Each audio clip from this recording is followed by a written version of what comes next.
DKT state PCS। अगर आप केवल स्टेट PCS के वीडियो देखना चाहते हैं तो सब्सक्राइब करिए DKT स्टेट PCS। यहाँ आपको राज्यों की लोक सेवा आयोग से जुड़ी परीक्षाओं के टॉपर्स के वीडियो अरेंज फॉर्मेट में मिल जाएंगे और लिंक डिस्क्रिप्शन बॉक्स में भी मिल जाएगा। हेलो फ्रेंड्स, मेरा नाम उज्जवल है और मैंने 64 BPSC में 196 रैंक प्राप्त किया है। मुझे बिहार प्रोबेशन सर्विस मिला है और ये मेरा सेकेंड अटेम्प्ट था। आज DKT के माध्यम से मैं उन स्टूडेंट्स पर फोकस करना चाहता हूँ जो रिमोट एरियाज़ में रहते हैं, जिन्हें फाइनेंशियल कंस्ट्रेन है और दिल्ली या पटना नहीं आ सकते हैं BPSC या UPSC की प्रिपरेशन के लिए, और फिर भी उन्हें कौन सी स्ट्रेटेजी फॉलो करनी चाहिए, किन सारी बातों को ध्यान में रखना चाहिए और कैसे वो आगे प्रिपेयर कर सकते हैं। हालांकि मुझे अपॉर्चुनिटी मिला और मैंने दिल्ली आकर प्रिपेयर किया, लेकिन मैंने ऑब्ज़र्व किया कि बहुत सारे ऐसे स्टूडेंट हैं जो रिमोट एरियाज़ में रहते हैं और वो कैसे प्रिपेयर कर सकते हैं। आज वो मैं उस वीडियो पे फोकस करूँगा। UPSC और BPSC या सिविल सर्विस के प्रिपरेशन के दौरान काफ़ी मिथ्स फैलते हैं और इनमें से सबसे बड़ा मिथ ये है कि अगर आप दिल्ली या पटना नहीं आ सके तो आप एग्ज़ाम क्रैक ही नहीं कर सकते हो। बिलीव मी, आप कोई स्टूडेंट चाहे वो ओल्ड राजेंद्र नगर में पढ़ रहा हो, मुखर्जी नगर में पढ़ रहा हो या धनबाद, समस्तीपुर, कटिहार जैसे रिमोट एरियाज़ में भी रहकर पढ़ रहा हो, दोनों के एग्ज़ाम क्लियर करने की कैपेबिलिटी, दोनों के एग्ज़ाम क्लियर करने की चांसेस ऑलमोस्ट सेम है। इस इंटरनेट के ज़माने में हमें बस एक प्रॉपर स्ट्रेटेजी फॉलो करनी है और प्रॉपरली ये समझना है। तो मैं इसे अलग ढंग से क्या क्या मिथ्स क्रिएट किए गए हैं और उनमें से कैसे उभरा जा सकता है, मैं उन पर फोकस करके 1 बाय 1 पॉइंट्स में आप लोगों के बीच डिस्कस करना चाहता हूँ। तो सबसे पहले आते हैं स्टडी मटेरियल के ऊपर। ये कहा जाता है कि ये हमें समझना चाहिए कि स्टडी मटेरियल कहाँ बनता है, उस पर फोकस नहीं करना है। हमें ये फोकस करना है कि स्टडी मटेरियल कहाँ अवेलेबल होगा। और आज के ज़माने में स्टडी मटेरियल इंडिया के हर एक कोने में अवेलेबल होता है।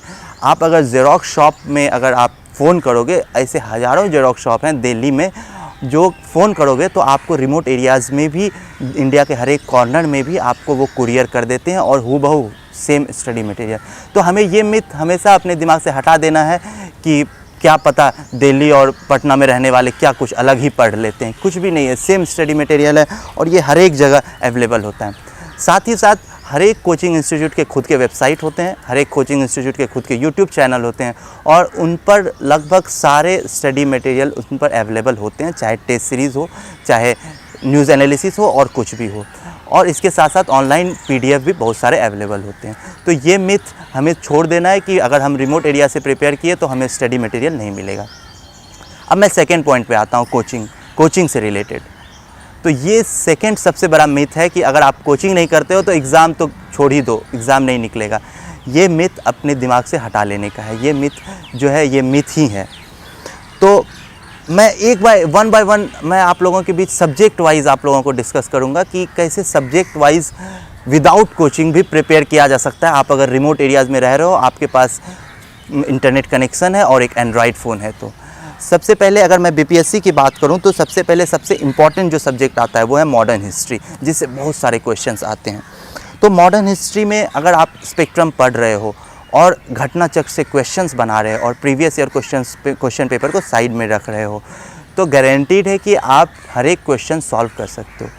और जो क्वेश्चंस आप अगर स्पेक्ट्रम्स जो पढ़ रहे हो, स्पेक्ट्रम पढ़ाने के लिए कोई एक स्पेशल क्लासेस की ज़रूरत नहीं होती है।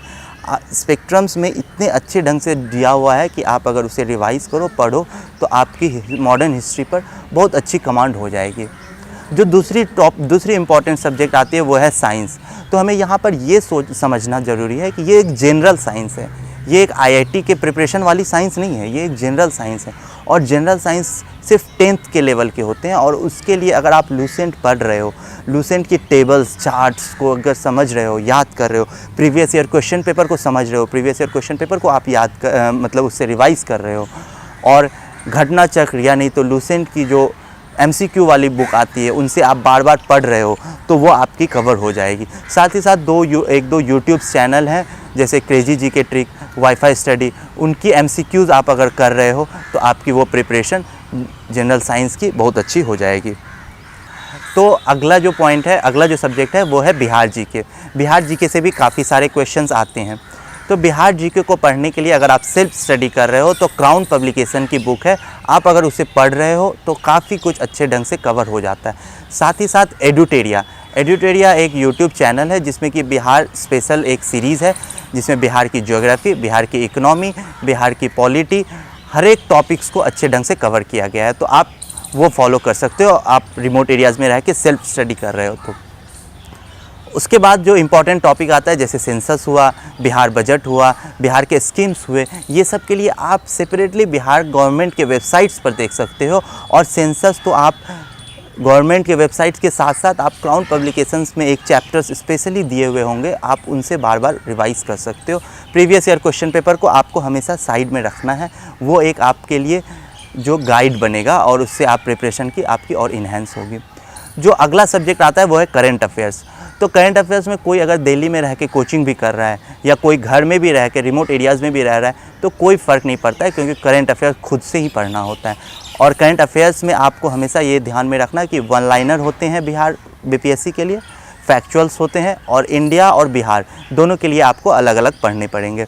तो पिछले 8 से 10 महीने के आप प्रतियोगिता दर्पण पढ़ सकते हो और घटना चक्र पढ़ सकते हो, और आपको ये समझना है कि उनसे कैसे हम वन लाइनर टाइप क्वेश्चंस को निकालें। ये आपको तब पता चलेगा जब आपके पास प्रीवियस ईयर के क्वेश्चन पेपर हैं।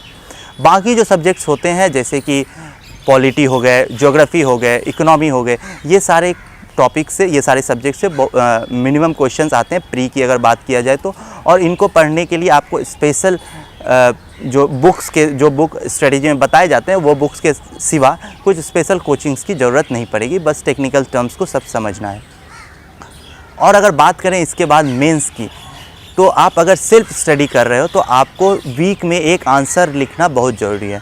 अब यहाँ पे आपके मन में सवाल आ रहा होगा कि आंसर लिखें और कैसे पता चलेगा कि अच्छा आंसर लिख रहे हैं। तो इसके लिए आप कर सकते हो, प्रीवियस ईयर के क्वेश्चन पेपर सॉल्यूशन के साथ मेंस के आते हैं, कोई भी पब्लिकेशन के आप उठाओ, आप अपनी आंसर लिखो और उसे मैच कराओ कि क्या मैं उस लेवल का लिख पा रहा हूँ। साथ ही साथ बहुत सारे ऐसे टेलीग्राम ग्रुप्स हैं जो टेलीग्राम ग्रुप आपको गाइड करेंगे, वहाँ पे पीयर्स रिव्यू होते हैं, आप दो वहाँ पे आपके रिव्यू करेंगे और आप अपना उनका भी रिव्यू कर सकते हो और आपको एक स्टैंडर्ड धीरे धीरे बढ़ते जाएगा। मेंस के लिए मैं एक और सजेशन आपको देना चाहूँगा कि जब आप मेंस की प्रिपरेशन करते हो तो मेंस के वक्त आप जब बिहार की जीके पढ़ते हो तो कुछ पॉइंट्स आपको हमेशा हाईलाइट करके रखना है, जैसे हेल्थ से रिलेटेड डेटा हो गया, स्कीम्स हो गया, एजुकेशन से रिलेटेड हो गया, गवर्नमेंट की सोशल वेलफेयर से रिलेटेड हो गया।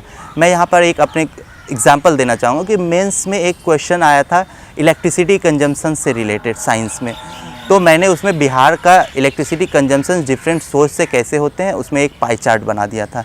तो ये आपको जब प्री का प्रिपरेशन करोगे उस वक्त ही आपको ये ध्यान में रखना होगा।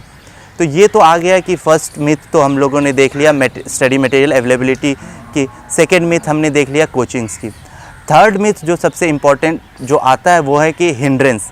ये मिथ एक क्रिएट किया गया है कि जब आप घर पे रहते हो तो इतनी हिंड्रेंस आएंगे कि आप पढ़ ही नहीं पाओगे। ये मानो कि जैसे दिल्ली में एक अलग ही माहौल बना दिया गया है, लेकिन वो भी एक मिथ है। अगर आप उनकी डिटेल में देखो तो वो एक बस मिथ है। तो मैं वन बाय वन उस पर भी आता हूँ। तो जिसमें इसकी पहला पॉइंट आता है कि डाउट क्लियरिंग, कि अगर मान लो कि मैं घर पे हूँ, रिमोट एरियाज़ में हूँ, खुद प्रिपेयर कर रहा हूँ, कोचिंग नहीं है, तो डाउट अगर आया तो वो क्लियर कैसे होगा। मैं सिंपल टेक्निक बताता हूँ। अगर जो भी डाउट आया आप गूगल में सर्च करो, बगल में यूपीएससी या बीपीएससी लिखो, कोचिंग्स के सॉल्यूशंस आ जाएंगे, आप कोचिंग्स के गाइड्स आ जाएंगे, कोचिंग्स के सारे उनके मटेरियल्स आ जाएंगे, आप उनको पढ़ सकते हो, समझ सकते हो। फॉर एग्जांपल अगर आपको ज्योग्राफी में कुछ डाउट्स आ रहे हैं, आप यूट्यूब में अगर सर्च करोगे तो मृणाल के लेक्चर्स आ जाएंगे और वो मृणाल के लेक्चर से आपके सारे डाउट्स क्लियर हो जाएंगे। कुछ टेलीग्राम्स ग्रुप भी ज्वाइन कर सकते हो। आपको वहाँ पे दिमाग में रखना है कि एक्टिव नहीं रहना है, बस अपने डाउट्स को वहाँ पे पूछ सकते हो और वो डाउट्स के सॉल्यूशन वहाँ पे देंगे। तो इस ढंग से आप डाउट भी क्लियर किया जा सकता है अगर घर में खुद से प्रिपरेशन कर रहे हो। तो फिर उसके बाद दूसरा जो आता है वो है गाइडेंस की, कि आप अगर दिल्ली में हो तो आपको बहुत गाइडेंस मिलेगा और आप अगर रिमोट एरिया से पढ़ रहे हो तो आपको गाइडेंस नहीं मिलेगा। मैं जिस प्लेटफॉर्म पे हूँ DKT, ये इस प्लेटफॉर्म से ज़्यादा आपको गाइडेंस डायरेक्ट कहीं पे अवेलेबल हो नहीं सकता है, और ये आप चाहे कहीं पे भी रहो आपको ये गाइडेंस अवेलेबल हो सकता है। यहाँ पे मैंने खुद ही इनसे ये प्लेटफॉर्म से गाइडेंस लिया है, यूज़ किया है। इस पे प्री हो, मेंस हो, आंसर राइटिंग हो, इंटरव्यू हो, सबके गाइडेंस है और आप वो स्ट्रेटेजी देख सकते हो और उसके बाद अपने अकॉर्डिंग जो है फिट कर सकते हो। अगर गाइडेंस की बात करें तो एक टेलीग्राम चैनल जो है जिसमें मैं भी कई बार गाइड करता हूँ BPSC फॉर ऑल, आप उसमें भी जाकर फॉलो कर सकते हो, उससे भी आप गाइडेंस ले सकते हो। जो एक नेक्स्ट पॉइंट आता है वो है रूटीन का, कि मैं अगर दिल्ली में रहूँगा तो यहाँ पे रूटीन होगा, पटना में रहूँगा तो एक मेरा प्रॉपर स्टडी रूटीन रहेगा। लेकिन मेरी बात पे भरोसा कीजिए, रूटीन आपके इंटरनल मोटिवेशन पे डिपेंड करता है, एक्सटर्नल फैक्टर्स पे डिपेंड नहीं करते हैं। तो अगर आपके रूटीन है तो वो अगर आपके मोटिवेशन अगर है आपके अंदर तो ही वो रूटीन फॉलो होंगे। फॉर एग्ज़ाम्पल अगर आप घर पर हो तो आप रूटीन बनाओगे, कुछ डिस्ट्रैक्शंस आएंगे जिनसे आपको बचना है। आपके सेल्फ डिस्ट्रैक्शंस नहीं होनी चाहिए, जैसे सोशल मीडिया का यूज़ हुआ, घूमना हुआ, पार्टी करना हुआ, ये डिस्ट्रैक्शंस नहीं होनी चाहिए। इसके सिवा जो घर की छोटे मोटे काम आते हैं, आप दिल्ली भी आओगे तो वो सारे काम आपको हैंडल करने होंगे, तो इसलिए वो ज़्यादा डिस्ट्रैक्शंस नहीं होते हैं।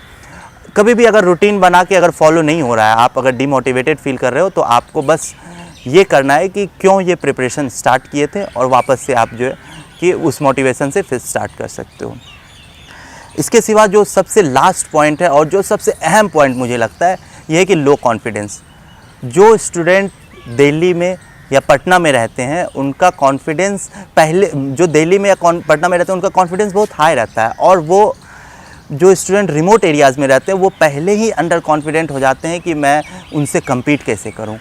और जब आप कॉन्फिडेंस लेवल लो करते हो तो आप रेस में पहले ही पीछे हो जाते हो। तो आपको हमेशा ध्यान रखना है कि आज के इंटरनेट के युग में, आज के ज़माने में, आज के टाइप के प्रिपरेशन में कोई भी ज़रूरी नहीं है कि आप दिल्ली या पटना जाओ, आपको कॉन्फिडेंस रखना बहुत ही। और सबसे लास्ट पॉइंट जो है वो है कॉन्फिडेंस।